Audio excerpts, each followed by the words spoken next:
ধারাবাহিকের আগামী পর্বতে আমরা দেখতে চলেছি ডল এবং ডলের দিদি মিলে আজ কমলিনীর বাড়িতে এসেছে। সেখানেই ডল কমলিনীকে বলে, কমলিনীদি নতুনদাকে একবার বলে এই বিয়েটার জন্য রাজি করাও না, তোমার কথাও নিশ্চয়ই শুনবে, এই রিকোয়েস্টটাই তোমার কাছে আজ করতে এসেছি। তখন কমলিনী ঘাবড়ে যায় আর বলে, কে বলেছে তোমাকে যে আমি ঠাকুরপোকে বলিনি?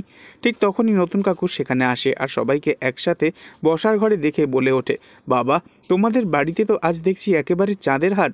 তখন নতুনের বৌদি বলে ওঠে, এ কি তুমি এখন এখানে? তখন কমলিনী নতুন কাকুর দিকে তাকায় আর বলে ওঠে, ডল এখানে এসেছে আর অনন্যাদিও ওর সাথে এসেছে, এটাই আমাকে বলতে যে আমি তোমাকে বললেই তুমি নাকি বিয়ের জন্য রাজি হয়ে যাবে। একটা কথা বলো তো, ওদের মনে এই ধারণাটা কি সত্যিই ঠিক? কথা শুনে নতুন কাকু তাকিয়ে থাকে কমলিনীর মুখের দিকে একভাবে। তো বন্ধুরা, এবার যদি নতুন কাকু ডলকে নয় বৌঠানকেই বিয়েটা করার সিদ্ধান্ত নেয়, সেটা আপনাদের দেখতে কেমন লাগবে অবশ্যই কমেন্টে জানাবেন। নেক্সট আপডেটের জন্য সাবস্ক্রাইব করতে ভুলবেন না যেন। ধন্যবাদ।